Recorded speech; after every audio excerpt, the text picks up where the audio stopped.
Hi everyone. இப்போ நம்ம பார்க்க போறது profit loss discount based பண்ண problems. Aptitudeல one of the important topic இது. So profitனா என்ன? நம்ம இன்வெஸ்ட் பண்ண அமௌண்ட்டை விட earn பண்ற அதிகமாக தான் profit சொல்லுவோம் இல்லையா? அந்த இன்வெஸ்ட்மெண்ட்டை தான் நம்ம CP அப்படி மென்ஷன் பண்ணுவோம் இதுல. இன்வெஸ்ட் பண்ற அமௌண்ட்டை CP காஸ்ட் பிரைஸ் மென்ஷன் பண்ணுவோம். நம்ம earn பண்ற அமௌண்ட் இல்லையா? ஒரு பொருளை வித்தா தான் earn பண்ண முடியும். ஸோ அதனால அதை SP ன்னு சொல்லுவோம். Selling price. ஸோ இங்க நம்ம பேசிக்கா ஒரு ஈக்குவேஷன் வந்து டெரைவ் பண்ணலாம். எப்போ நம்ம ப்ராஃபிட் சொல்லுவோம்னா selling price more than cost price. நம்ம விற்கிற வேலை நம்ம இன்வெஸ்ட் பண்ண வேலையை விட நம்ம வாங்கினது அதிகமாக இருந்தால் ப்ராஃபிட் வரும் இல்லையா? அதனால தான் selling price more than cost பிரைஸாக இருந்தால் அது ப்ராஃபிட் கொடுக்கும். உல்டாவாக இருந்தால் selling price less than cost பிரைஸாக இருந்தால் லாஸ் கொடுக்கும் இல்லையா? ஸோ அதனால தான் selling price equal to cost price plus profit அப்படின்னு எழுதுவோம் ஈக்குவேஷன். அதே மாதிரி selling price equal to cost price minus loss எழுதும். ஓகே, இப்போ இந்த ப்ராஃபிட் பர்சன்டேஜ் எப்படி கண்டுபிடிக்கலாம்னா எப்பவும் ஞாபகம் வச்சுக்கோங்க, ப்ராஃபிட் பர்சன்டேஜ் ஆனது காஸ்ட் பிரைஸ் மேல தான் கண்டுபிடிக்கணும். ஏன்னா நம்ம என்ன வேலை இன்வெஸ்ட் பண்ணுமோ அதை பொறுத்து தான் நமக்கு எவ்வளவு லாபம் எவ்வளவு நஷ்டம் பார்க்க முடியும். ஸோ அந்த profit percentage should always be calculated upon cost price. அதுக்கு என்ன அர்த்தம்? ப்ராஃபிட் பர்சன்டேஜ்னாலே profit amount divide by cost price into 100 இதுதான் பண்ணணும். சிமிலர்லி லாஸ் பர்சன்டேஜ்னாலே loss amount divide by cost price into 100 இதுதான் பண்ணணும். இதனால நம்ம இந்த ஈக்குவேஷன் ரீரைட் பண்ணலாம். அதாவது SP is equal to CP plus P இருக்கு இல்லையா? இதை எப்படி ரீரைட் பண்ண முடியும்னா இன் பிளேஸ் ஆஃப் CP ல CP plus ப்ராஃபிட். ப்ராஃபிட் என்ன சொன்னோம்?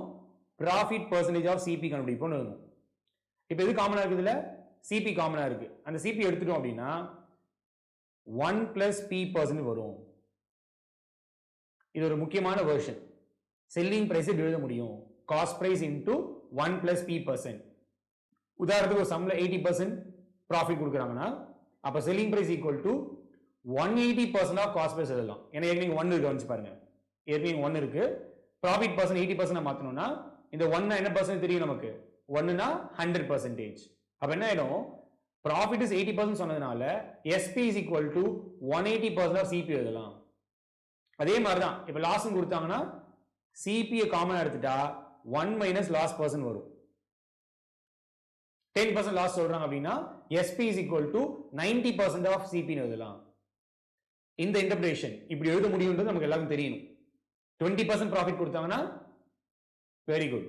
SP is equal to 120% of CP எழுதலாம். ஸோ இதுதான் basic equations profit loss solve பண்றது. ஓகேவா? இப்போ ஒரு சில எக்ஸாம்பிள்ஸ் பார்ப்போம். 1200 profit equal to 15%. Find SP. SP என்ன சொல்லியிருந்தோம்? CP into 1 plus profit percentage. சரி, ஸோ CP எவ்வளோ? 1200. 1 நாம் 100% எழுதலாம் plus 15%. ஸோ இந்த ஈக்குவேஷன் யூஸ் பண்ணோம்னா நம்ம ஈஸி ஆன்சர் பண்ணிடலாம். So 115% into 1200. ஸோ 150% என்ன? 115 by 100.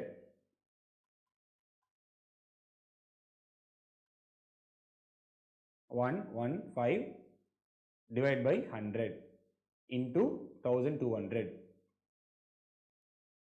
So 12 into 115. 10 times பண்ணா 1150, 2 times பண்ணா 230. இதை ஆட் பண்ணோம்னா 1380. Therefore the selling price is 1380 வரும்.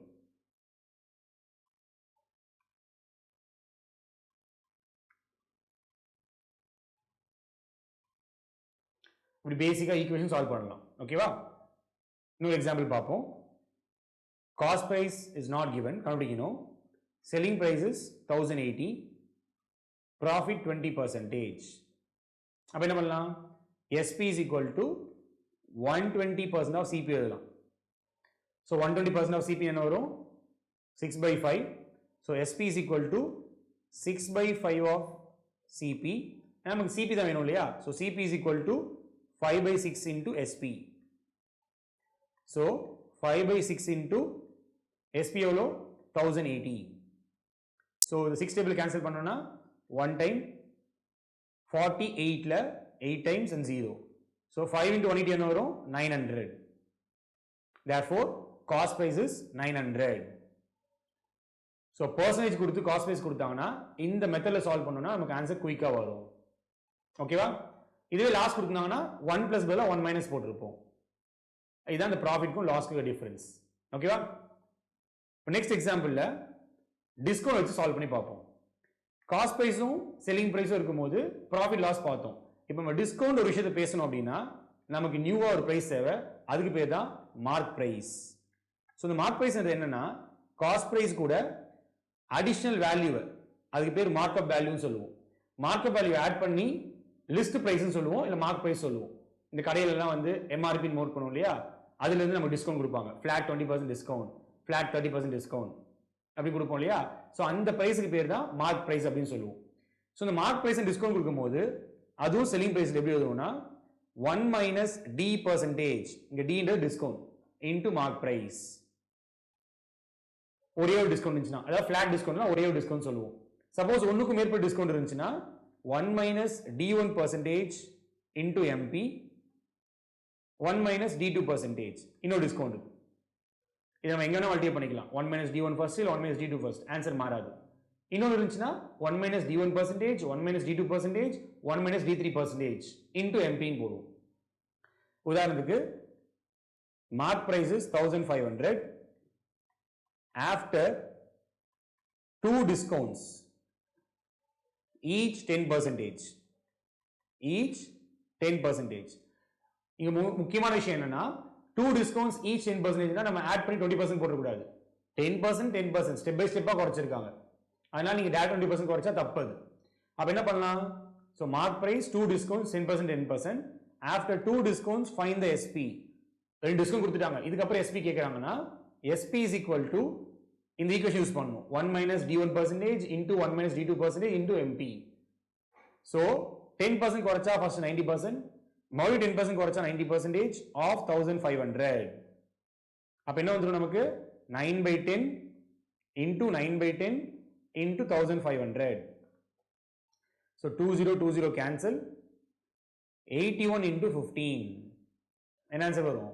10 times 8 10, 5 times 405, அப்போ 1215. 810 அது கூட என்ன ஆட் பண்ணணும்? 405 ஆட் பண்ணோம்னா 1215.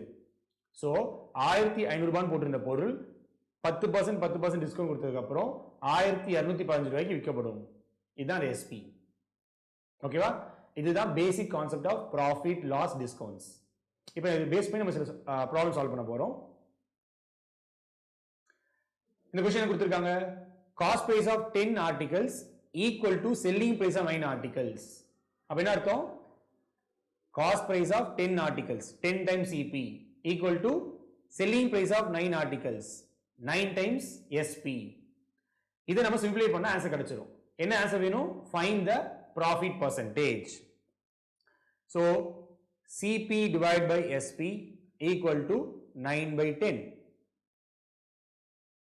so நம்ம என்ன அசியூம் பண்ணலாம்? இதுல இருந்து CP 9 rupees, SP 10 rupees வச்சுக்கோங்க. அப்ப ப்ராஃபிட் தானே? 9 ரூபாய் பொருள் 10 ரூபாய் வித்து இருக்கும். அப்ப லாபம் எவ்வளவு? லாபம் 1 rupee. so profit 1 rupee வருது. அப்ப நமக்கு profit percent வேணும்னா profit by CP என்ன வரும்? 1/9. so 1/9 fraction என்ன percentage மாறும்? 1/9 னா 11.01%. very good. so அந்த 11.01 எங்க இருக்கீங்க?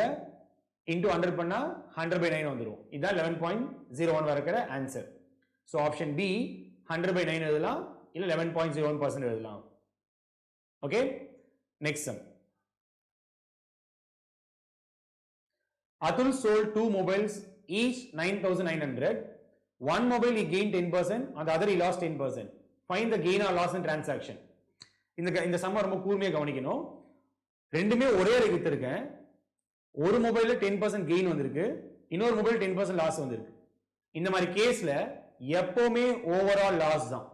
எப்பவுமே ஓவரால் லாஸ் தான். அந்த லாஸ் என்னவா இருக்கும் அப்படின்னா 10% into 10% ஈக்குவல் என்ன வரும்? 1%. ஏன்னா 10% ஆஃப் 10 எவ்வளோ 1. இந்த பர்சன்டேஜ் அப்படியே இருக்கட்டும் 1%. இதுதான் ரிசல்ட். எப்போ ரெண்டு மொபைலுக்கும் செல்லிங் பிரைஸ் சேமா இருக்கும் போதெல்லாம் ஒரு மொபைல்ல ப்ராஃபிட் ஒரு மொபைல்ல லாஸ் இருக்கு அப்படின்னும் போது நம்ம டைரக்ட் ஆன்சர் பண்ணலாம். 10% of 10% equal to 1%. So answer வந்து 1% loss. Neither loss no profit எழுதிடாதீங்க, அது தப்பு. செல்லிங் பிரைஸ் சேமா இருக்கும் போது ஒரு மொபைல்ல 10% கெயின் இன்னொரு மொபைல் 10% லாஸ் வந்துச்சுன்னா 10% ஆஃப் 10 கால்குலேட் பண்ணணும். ஒருவேளை 20% கெயின் 20% லாஸ் வந்தாலும் அதே தான் பண்ணணும். ஓகேவா? ஸோ இந்த மாதிரி சமுக்கு இதுதான் easiest shortcut answer. Loss is 1%. Next sum போலாம். A shopkeeper allows 20% discount on mark price. So mark price வந்து எப்பவுமே 100% இருக்கும். 20% discount கொடுத்திருக்காரு. But charges 5% on sales tax on the mark price. So இந்த mark priceல 5% sales tax என்ன அர்த்தமாகும்? 5% add பண்றாரு. ஏன்னா 5% ஆஃப் 100 வந்து 5% தான் இருக்கும். டிஸ்கவுண்ட் கொடுத்ததுக்கு அப்புறம் என்ன இருக்கும்? செல்லிங் பிரைஸ் வரும். எவ்வளவு வரும்? 100%ல 80% போச்சு, 20% போச்சுன்னா மீதி 80% இருக்கும். Service tax on discounted price, இதான் டிஸ்கவுண்டட் பிரைஸே 80% தான். அதுக்கு சர்வீஸ் டாக்ஸ் போடுறாரு. எவ்வளோ? 5% சர்வீஸ் டாக்ஸ். 5% ஆஃப் 80% எவ்வளோ கண்டுபிடிக்கணும் இப்போ? 5% ஆஃப் 80, 10% ஆஃப் 80 எவ்வளோ? 8. அப்போ 5% எவ்வளோ இருக்கும்? 4%. ஸோ 4% சர்வீஸ் டாக்ஸ் ஆகுது. ஸோ டிஸ்கவுண்ட் என்ன 20% கொடுத்துட்டாரு, அப்போ 80%ல வந்து அந்த பொருளை விற்க போறாரு. ஆனா சேல்ஸ் டாக்ஸ் 5%, சர்வீஸ் டாக்ஸ் 4% மொத்தமா போட்டா 89% கஸ்டமர் பே பண்ணணும். கஸ்டமர் எவ்வளவு பே பண்ணணும்? 89% பே பண்ணணும். அந்த 89% தான் 2670 ரூபாய். அப்படின்னா what is the mark price? அதாவது இந்த 100% விலை எவ்வளவு? எக்ஸ் எவ்வளவு கேக்குறாங்க. இங்க பாத்தீங்கன்னா 89 267 எக்ஸாக்டா கேன்சல் ஆகும் 3 முறை. So 1% of x வந்து 30 ரூபாய். அப்ப 100% எவ்வளோ? 3000 ரூபாய். இப்படிதான் சிம்பிள் ஆன்சர் பண்ணணும். பட் அதுக்கு நம்ம கிளியரா பிக்சர் பண்ணணும். 100% மார்க் பிரைஸ் இருக்கு, 20% டிஸ்கவுண்ட் போச்சுன்னா விற்க போற விலை 80%. ஸோ மார்க் பிரைஸ்ல சேல்ஸ் டாக்ஸ், விற்க போற விலையில சர்வீஸ் டாக்ஸ். மார்க் பிரைஸ் 100%னால சேல்ஸ் டாக்ஸ் 5% தான் வரும். ஆனா சர்வீஸ் டாக்ஸ்ன்றது விற்க போற விலையை போட்டிருக்கிறதுனால விற்க போற விலை 80%, அதுல 5% கண்டுபிடிச்சா 4% வருது. ஸோ மொத்தமா 80% விலை விற்கிறோம், 5% sales tax, 4% service tax. So ஒட்டு மொத்தமா 89% அந்த கஸ்டமர் பே பண்ணணும். அந்த பே பண்ண அமௌண்ட் தான் 2670 ரூபாய். So 89% is equal to 2670. அப்போ 100% எவ்வளவு கேட்கிறாங்க. ஸோ கேன்சல் பண்ணா நமக்கு என்ன வருது? rupees 3000. ஸோ ஆப்ஷன் பி 3000 தான் மார்க் பிரைஸ். நெக்ஸ்ட் டைம் பாப்போமா? Hasif sold an article for 315 at profit of 5%. So profit 5% சொன்னா என்ன மாதிரி எழுதணும் நம்ம? SP is equal to 105% of CP எழுதணும். What would have been the loss if it was sold for 275? So 315 ரூபாய்க்கு செல் பண்ணா 105% வருது, அதாவது 5% லாபம். அப்போ 275 ரூபாய்க்கு சோல்ட் பண்ணா என்ன பர்சன்ட் வரும் தெரியணும் ஃபர்ஸ்ட். அப்பதான் நம்ம லாஸ் எவ்வளவு சொல்ல முடியும். ஏன்னா லாஸ்ன்னும் போது 10% இருக்கலாம், 5% இருக்கலாம். இதை மாசம் இப்படி சால்வ் பண்ணலாம்னா ஈஸியா டெரிவேட் பண்ணிருங்க. அதான் பெஸ்ட் மெத்தட். இதை அப்படியே டிவைட் பண்ணுங்க, என்ன ஆகும்? 315 275. 5 டேபிள் கேன்சல் பண்ணுங்க. 6 டைம்ஸ் 3 டைம்ஸ், கீழே 5 times 5 times. Right side CP cancel ஆயிடும், பர்சன் சிம்பிளும் கேன்சல் ஆயிடும். 105/x தான் இருக்கும் இல்லையா? இப்போ இந்த 105ம் 63 கேன்சல் ஆகும். எந்த டேபிள்ல? 3 டேபிள்ல. எப்படி சொல்லலாம்? 6 + 3 9 வருது. சம் பண்ணா 1 + 0 + 5 6 வருது. ரெண்டு நம்பரும் 3ல கேன்சல் ஆகும். சோ 3ல கேன்சல் பண்ணுங்க 21. இங்க 35. மறுபடியும் 21 35 கேன்சல் ஆகும். எந்த டேபிள்ல? Very good, 7 table. 5 டைம்ஸ், இது 3 டைம்ஸ். அப்ப x என்ன வரும்? x is equal to 55 மேல போயிடும். 5 into 55 which is 275 divided by 3. So 9 3s are 27, 13.66 வருது. அதாவது x ஓட வேல்யூ 91.66% இருக்கு. 100% இருந்தா நம்ம போட்ட அமௌண்ட் அப்படியே வந்துச்சுன்னு அர்த்தம். 100க்கு மேல இருந்துச்சுன்னா லாபம், 100 கம்மியா இருந்துச்சுன்னா நஷ்டம். இங்க 100 கம்மியா இருக்கு, ஏன்னா 91.6 தான் வந்திருக்கு. எவ்வளவு கம்மியா இருக்கு? 8.33% கம்மியா இருக்கு. So loss is option D, 8.33%. இதெல்லாம் ரொம்ப சிம்பிள். இந்த ஐடியா நமக்கு கிளியரா ஸ்ட்ரைக் ஆச்சுன்னா சால்வ் பண்ண ரொம்ப ஈஸி. கண்டிப்பா ஒரே நிமிஷத்துல ஆன்சர் முடிக்க முடியும். அதுதான் நம்ம பேசிக் தெரியணும். SP is equal to CP into 1 plus profit percent. 5% லாபம் கொடுத்தா 105% of CP எழுதலாம். 10% லாபம் கொடுத்தா 110% of CP எழுதலாம். 20% நஷ்டம் கொடுத்தாங்கன்னா 20% லாஸ் கொடுத்தாங்கன்னா SP is equal to 80% of CP எழுதணும். இந்த ஐடியா கிளிக் ஆகணும் ஃபர்ஸ்ட் நமக்கு. ஓகேவா? நெக்ஸ்ட் சம் பார்க்கலாம்.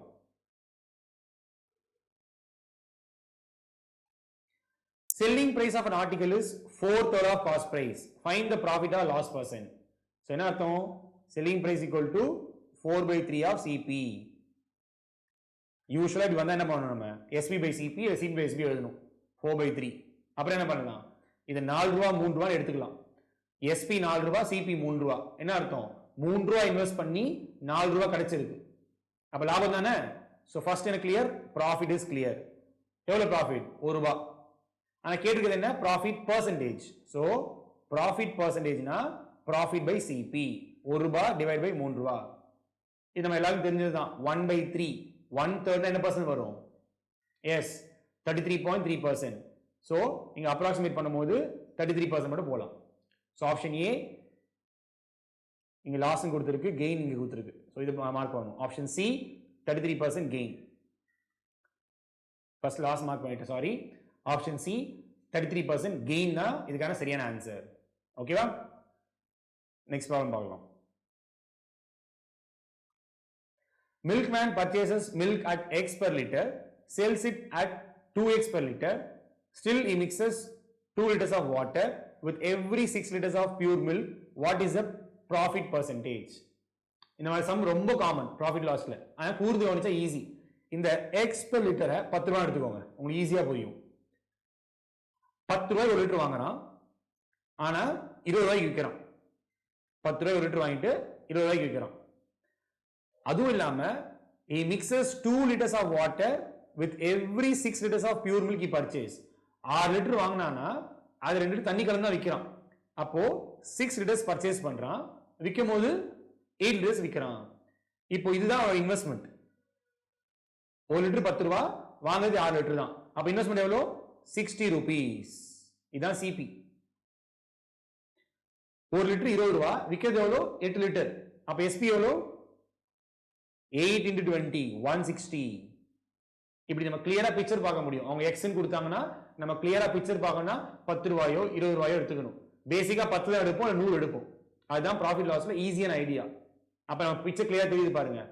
60 ரூபாய் இன்வெஸ்ட்மெண்ட், ஆனா கொடுத்திருக்கிறது அவன் அடைஞ்சிருக்க ஏர்னிங்ஸ், மொத்தமா வந்திருக்க வரவுன்னு சொன்னா எவ்வளவு சொல்லலாம்? 160 ரூபாய். அப்ப லாபம் தானே? கிளியரா லாபம். எவ்வளவு லாபம்? ₹100. ஆனா கேட்டிருக்க கேள்வி என்ன கேட்டிருப்பாங்கன்னா ப்ராஃபிட் பர்சன்ட் தான் கேட்டிருப்பாங்க. ஏன்னா இந்த 10 ரூபாய் நம்மள அசியூம் பண்ண அமௌண்ட். அப்போ இந்த ஆன்சர் 100 ரூபாய் லாபம் சொல்ல முடியாது. ஆனா பெர்சன்டேஜ் மாறாது. அதான் பெனிஃபிட்டே. நம்ம 10 ரூபாய் எடுத்துக்கலாம், 20 ரூபாய் எடுத்துக்கலாம், அந்த நம்பர்லாம் மாறும், ஆனா பெர்சன்டேஜ் மாறாது. சோ கேள்வி பாருங்க, what is a profit percentage? So profit percent எவ்வளவு? ப்ராஃபிட் அமௌண்ட் 100 ரூபாய் டிவைட் பை இன்வெஸ்ட்மெண்ட் எவ்வளவு? 60 ரூபாய் into 100. கொஞ்சம் கிளியரா எழுதுறீங்க. சோ காஸ்ட் பிரைஸ் 60 ரூபாய், செல்லிங் பிரைஸ் 160 ரூபாய். அப்ப ப்ராஃபிட் ரொம்ப கிளியரா தெரியுது 100 ரூபாய். நமக்கு தேவை profit percentage. So 100 divide by cost price 60 into 100. So இத கேன்சல் பண்ணிடலாம். 20 டேபிள்ல 5/3 வரும். சோ 500/3 ன்னு எழுதலாம். இத நம்ம டிவைட் பண்ணா என்ன வரும்? 1 6 times 6 times 0.6 times. So 166% நமக்கு லாபம் இருக்கு. எங்க இருக்கு? ஆப்ஷன் B ல இருக்கு. 166% ப்ராஃபிட். இன்னும் ப்ராப்பரா சொல்லணும்னா 166.66% ப்ராஃபிட். ஓகே, நெக்ஸ்ட் சம் பார்ப்போம். Percentage of profit earned by selling an article for 1990 is equal to percentage of loss incurred by the same article selling at 1220. என்ன சொல்ல வரான் 1920 க்கு செல் பண்ணோம்னா CP into 1 plus P% இருக்கு. இங்க P ஒரு number தான். இந்த பெர்சன்டேஜும் இதை நம்ம 1280 க்கு வித்தோம்னா நமக்கு ஒரு லாஸ் இருக்குன்றான். அந்த லாஸும் சேம் நம்பர்னு சொன்னதுனால இந்த P% பதிலா X யூஸ் பண்றேன். அப்பதான் உங்களுக்கு கிளாரிட்டி இன்னும் பெட்டரா இருக்கும். இங்க X% லாபம் வருது, ஆனா இங்க X% நஷ்டம் வருது. At what price should I sell to make it as 25% profit? இதை நம்ம கிளியரா புரிஞ்சுக்கணும். எப்படி புரிஞ்சுக்கலாம்? இப்போ கிராஃப் ஷீட் மாதிரி பார்த்துக்கோங்களேன். இதுதான் CP நடுவில் இருக்கிறது தான். இந்த பக்கம் வந்தா X% லாஸ்னா இங்க இருக்கும் பிளஸ் X. இந்த பக்கம் வந்தா X% லாஸ்னா இங்க இருக்கும் மைனஸ் X. இது ப்ராஃபிட், இது லாஸ், அதான் லெஃப்ட் சைடுல போகுது. இந்த கேப் என்னவா இருக்கு? 2x இருக்குது இல்லையா? இதை நமக்கு தெளிவா புரிஞ்சுக்கணும். இந்த கேப் என்னவா இருக்கு? 2x இருக்கு. அதே மாதிரி தான் இந்த 1920 1280 இது சப்ட்ராக்ட் பண்ணா என்ன வரும்? நமக்கு 640 வருது. இந்த 640ன்றது 2 டைம்ஸ் அமௌண்ட், 2 டைம்ஸ் ஒரு அமௌண்ட். என்ன அமௌண்ட்னா ஒரு பக்கம் அதே அமௌண்ட் லாபமா இருக்கு, ஒரு பக்கம் அதே அமௌண்ட் நஷ்டமா இருக்கு. அப்ப டிவைட் பண்ணுங்க. டிவைட் பை 2 பண்ணா என்ன வரும்? 320. So percentage profit percentage loss equal குக்கா என்ன அர்த்தம்? அந்த அமௌண்ட் சேம். அப்ப ஒரு பக்கம் 320 ரூபாய் லாபம், இன்னொரு பக்கம் 320 ரூபாய் நஷ்டம். அதனால தான் நஷ்டப்படும் போது 1280 இருக்கு, லாபம் வரும்போது 1920 இருக்கு. இந்த லாபத்துல இருந்து 320 கழிச்சாலும் இந்த நஷ்டத்துக்கு கூட 320 கூட்டினாலும் நமக்கு காஸ்ட் பிரைஸ் கிடைச்சிரும். சோ 1920 ல இருந்து 320 மைனஸ் பண்ணுங்க. காஸ்ட் பிரைஸ் கிடைச்சிச்சா? 1600. இப்போ இதான் காஸ்ட் பிரைஸ். நமக்கு புது செல்லிங் பிரைஸ் வேணும். எப்படி இருக்கணும் அந்த selling price? Making a profit of 20%. 25% of action 1/4. So இதுல 1/4 எடுத்துக்கோங்க. 1600. 1/4 எவ்வளவு? 400 ரூபாய். அப்போ 1600 கூட 400 கூட்டினா 2000 ரூபாய். சோ என்னோட புது செல்லிங் பிரைஸ் 2000 ரூபாய் இருக்கணும். இப்படிதான் சிம்பிளா வேர்ட்ஸை கிளியரா புரிஞ்சுக்கிட்டோம்னா அதை நம்ம சம்முக்கு ஏற்ற மாதிரி டிவைட் பண்ணி ஆன்சர் கண்டுபிடிக்கலாம். ஒரே அமௌண்ட் லாபமா இருக்கு, நஷ்டமா இருக்கு. அப்ப இடைப்பட்ட இடைவெளி என்னவா இருக்கும்? 2 டைம்ஸ் அமௌண்டா இருக்கும். இந்த பக்கம் பிளஸ் எக்ஸ், இந்த பக்கம் மைனஸ் எக்ஸ். அப்போ கேப் என்னவா இருக்கும்? 2x இருக்கும் இல்லையா? அந்த லாஜிக் தான் இந்த சம்முக்கு ரொம்ப முக்கியம். சோ நமக்கு தேவையான காஸ்ட் பிரைஸ் 1600, அது கூட 25% லாபம் வேணும்னா தேவையான செல்லிங் பிரைஸ் ₹2000. ஆப்ஷன் ஏல இருக்கு. ₹2000 தான் ரைட் ஆன்சர். இப்போ இந்த சம்ல due to reduction of 20% price of oranges, a customer can purchase 4 oranges more for ₹16. What is the original price of orange கொடுத்திருக்காங்க.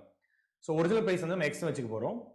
Reduction of price 20% in the oranges. அப்போ இப்போ reduction இப்போ என்ன இருக்கும்? 1/4 கம்மி பண்ணதுனால 3/4 of x தான் இப்போ இருக்க பிரைஸா இருக்கும். So இப்போ 3/4 of price x னு மாறதுனால a customer can purchase 4 oranges more for ₹16. இந்த ₹16 எப்படி புரிஞ்சுக்கணும்னா இது 4 ஆரஞ்சஸ்க்கான பிரைஸ் கிடையாது. ஃபர்ஸ்ட் எக்ஸ்பென்ஸும் 16 ரூபாய் தான். இப்போ பண்ணிருக்க மொத்த எக்ஸ்பென்ஸும் 16 ரூபாய் தான். ஆனா நமக்கு என்ன வந்திருக்குன்னா இப்போ 4 ஆரஞ்சு எக்ஸ்ட்ரா வந்திருக்கு அதே 16 ரூபாய் காசுக்கு. ஏன்னா ஒட்டுமொத்த பிரைஸ் 20% கம்மியா இருக்கு. சோ இப்போ ஒட்டுமொத்த பிரைஸ் 20% கம்மியா இருந்துச்சுன்னா நம்ம எப்போ வாங்குற ஆரஞ்சு வாங்கியிருந்தா என்ன ஆகும்? இதே அளவு அமௌண்ட் நமக்கு சில்லறையா மிச்சம் கொடுத்துருப்பாங்க இல்லையா? அப்ப 25% ஆஃப் 16 rupees எவ்வளோ? அதாவது 1/4 ஆஃப் 16 rupees எவ்வளோ? 4 rupee. அப்ப அந்த 4 ரூபாய் சில்லறையா வாங்குறதுக்கு பதிலா நம்ம என்ன வாங்கியிருக்கோம்? 4 ஆரஞ்சு வாங்கியிருக்கோம். இது தெளிவா புரிஞ்சுக்கணும். பிரைஸ் குறைஞ்சிருந்துச்சுன்னா நம்ம எப்போ வாங்குறதே வாங்கினா என்ன இருக்கும்? குறைஞ்ச விலைக்கு நமக்கு மிச்ச சில்லறை கொடுத்துருப்பாங்க. அந்த மிச்ச சில்லறைக்கு பதிலாக தான் நம்ம மறுபடியும் 4 ஆரஞ்சே வாங்கியிருக்கோம். எத்தனை ஆரஞ்சு? 4 ஆரஞ்சு. ஸோ 25% எவ்வளோ? 1/4. ஸோ 1/4 ஆஃப் 16 rupees குறைஞ்சதுன்னா 4 ரூபாய் குறைஞ்சிருக்கணும். நம்ம இந்த 4 ரூபாய் சில்லறையை வாங்காம அதுக்கு 4 ஆரஞ்சு வாங்கியிருக்கோம். அப்ப என்ன அர்த்தம்? 4 oranges equal to ₹4. இதுதான் நியூ பிரைஸ். அப்போ 1 orange equal to என்ன? ₹1. இது நியூ பிரைஸ். நியூ பிரைஸ் என்ன? 3/4 of x தான் new price. So 3/4 of x 1 rupee னா x எவ்வளோ? 4/3. அதாவது 1.33. So original price of orange வந்து ₹1.33. இந்த கிளியர் அண்டர்ஸ்டாண்டிங்கோட தான் சம்ம சால்வ் பண்ணணும். பிரைஸ் குறைஞ்சதுன்னா நம்ம எப்போ வாங்குற அதே ஆரஞ்சு வாங்கியிருந்தோம்னா மீதி காசை வாங்கிட்டு வந்திருக்கணும். அந்த மீதி காசுக்கு பதிலாக தான் நம்ம ஆரஞ்சே வாங்குறோம். இந்த அண்டர்ஸ்டாண்டிங் இருந்தா இந்த சம ஈஸியா புரிஞ்சுக்க முடியும். இதுதான் இந்த ரியல் லைஃப் எக்ஸாம்பிள் சொல்றது. ஓகே, நெக்ஸ்ட் சம் பார்க்கலாம். A man buys oranges rupees 5 per dozen, an equal number of oranges rupees 4 per dozen. He sells them at 5.5 rupee per dozen and makes a profit of 50 rupee. அவருக்கு 5 ரூபாய்க்கு ஒரு dozen வாங்குறாரு, அதே அளவு oranges 4 ரூபாய்க்கு வாங்குறாரு, ஒரு டசன் 4 ரூபான்னு மொத்தமா மிக்ஸ் பண்ணி 5.5 rupees 5 ரூபா 50 காசுக்கு ஒரு டசன் விற்கிறாரு. இது மாதிரி அவரு வாங்கி விற்கும் போது அவருக்கு மொத்த லாபம் 50 ரூபா வருது. அப்படின்னா how many oranges does he buy? டோட்டலா எத்தனை டசன் வாங்கியிருக்காரு நம்ம கண்டுபிடிக்கணும். சோ ஒரு டசன் வாங்கியிருக்காருன்னு வச்சுப்போம், 5 ரூபா வெரைட்டில ஒரு டசன் ₹5. அதே அளவு தான் வாங்கணும், அது கொடுத்துட்டாங்க சம்லி, சேம் அமௌண்ட். சோ ஒரு டசன் ₹4ல வாங்குறாரு. சோ மொத்தம் 2 டசன் இருக்கும். இந்த 2 டசனையுமே அவர் 5.5ல விற்க போறாரு. அப்ப எவ்வளவு வித்திருப்பாரு? ₹11 வித்திருப்பாரு. இங்க மொத்தமா ₹9 தான் இன்வெஸ்ட்மெண்ட், ஆனா கிடைச்சிருக்க அமௌண்ட் ₹11. அப்ப என்ன அர்த்தம்? Profit 2 Ruby, profit ₹2. எப்போ? 2 டசன் வாங்கினா 2 ரூபாய் லாபம், ஆனா சமையல் கொடுத்துருக்கு 50 ரூபாய் லாபம் கொடுத்துருக்கு. So it is very clear. 50 dozens purchased. 2 dozen வாங்கினா 2 ரூபாய் லாபம், அப்ப 50 டசன் வாங்கி இருந்தா தான் 50 ரூபாய் லாபம் வந்திருக்கும். So the man purchases 50 dozens. இன்னும் தெளிவா சொல்லணும்னா ஃபர்ஸ்ட் கேட்டகரி 5 ரூபாய் வெரைட்டில 25 டசன், 4 ரூபாய் வெரைட்டிலயும் அதே 25 டசன், ஒட்டு மொத்தமா 50 டசன் வாங்கியிருக்காரு. நம்ம கேட்டிருக்க கேள்வியும் ஒட்டு மொத்தமா எவ்வளவு தான் கேட்டிருக்காங்க. How many oranges does he buy? 50 dozen. Option டசன்ல இருக்கா டசன் போட்டிருந்தோம். இதுவே நம்பர் ஆஃப் ஆரஞ்சு கேட்டிருந்தாங்கன்னா 50 into 12 600 டசன் போட்டிருக்கும். Okay, so one more sum பார்ப்போம். ப்ராஃபிட் லாஸ்ல Rahul went to purchase Nokia mobile handset. Shopkeeper told him to pay 20% tax if he asked the bill. So ஒரு மொபைலோட cost 100% எக்ஸ்னு வச்சுப்போம். பில்லோட வேணும்னா extra pay பண்ணணும் சொல்றாரு, 20% டாக்ஸ் பே பண்ணணும்ன்றாரு, 20% எக்ஸ் பே பண்ணணும். பில் இல்லைன்னா 100% மட்டும் தான் பே பண்ணா போதும் தான் ஃபர்ஸ்ட் லைன் சொல்லுது. Rahul managed to get the discount of 5% on actual price. இந்த 100%ல அவர் டிஸ்கவுண்ட் வாங்கியிருக்காரு. எவ்வளோ? 5% டிஸ்கவுண்ட் கூட வாங்கியிருக்காரு ராகுல். And he paid the shopkeeper ₹3,325 without tax. அதாவது இந்த 20% டாக்ஸும் பே பண்ணல, இந்த டாக்ஸும் பே பண்ணாம 3,325 பே பண்ணியிருக்காரு, டிஸ்கவுண்ட் வாங்கியிருக்காரு. அப்ப எவ்வளவு பே பண்ணியிருப்பாரு? 95% எக்ஸ் தான் பே பண்ணியிருப்பாரு. 100% எக்ஸ்ல 5% டிஸ்கவுண்ட் போச்சுன்னா இதை நம்ம கேன்சல் பண்ணலாம். இப்போ 5 டேபிள் கேன்சல் பண்ணலாம். 6 5s are 6 5s are 5 5s are. So 665, இங்க 19 இருக்கும். So 19 டேபிள் கேன்சல் பண்ணுங்க. 3 19s are 57, மீதி 95 இருக்கு, எக்ஸாக்ட்டா 5 times. So 1% of x is equal to 35. அப்ப 100% எவ்வளவு? 3500. இதுதான் ஆக்சுவல் சேல் பிரைஸ், 3500 ரூபாய். இதுல 5% டிஸ்கவுண்ட் வாங்கியிருக்காரு. 1% 35 ரூபான்னு பார்த்தோமா, அப்ப 5% எவ்வளவு? 175 ரூபாய். டாக்ஸும் பே பண்ணல, 20% டாக்ஸ், 10% 350, அப்ப 20% 700 ரூபாய். சோ கேள்வி பாருங்க, what is the amount of discount that he has gotten? அவனுக்கு ஒட்டு மொத்தமா எவ்வளவு அமௌண்ட் கம்மி இருக்குன்னு கேக்குறாங்க. டாக்ஸ் பே பண்ணாதனால 700 ரூபாய் கம்மி, டிஸ்கவுண்ட் கிடைச்சதுனால 175 rupees கம்மி, ஒட்டு மொத்தமா எவ்வளவு கம்மி இருக்கு? 875 ரூபாய். 875 rupees அவனுக்கு கம்மியா இருக்கு. சோ ஆப்ஷன் சி 875 rupees அவனுக்கு டிஸ்கவுண்ட் கிடைச்சிருக்குன்னு சொல்லலாம். இப்படிதான் ஒரு சமம் நம்ம டெக்னிக்கலா அனலைஸ் பண்ணி என்ன டேட்டா கொடுத்திருக்காங்க அதை எப்படி நம்ம கொண்டு போகணும்னு பிராக்டிஸ் பண்ண நமக்கு ரொம்ப ஈஸி ஆயிடும். சோ நிறைய சம் சால்வ் பண்ணோம்னா ப்ராஃபிட் லாஸ்ல every question is possible within 1 minute time. Okay, so thank you all, thank you for watching this video. நிறைய சம் சால்வ் பண்ணுங்க, நம்ம அப்கமிங் வீடியோஸ் நிறைய அப்லோட் பண்ணுவோம், அதையும் பார்த்து நிறைய பிராக்டிஸ் பண்ணுங்க. Okay, thank you everyone.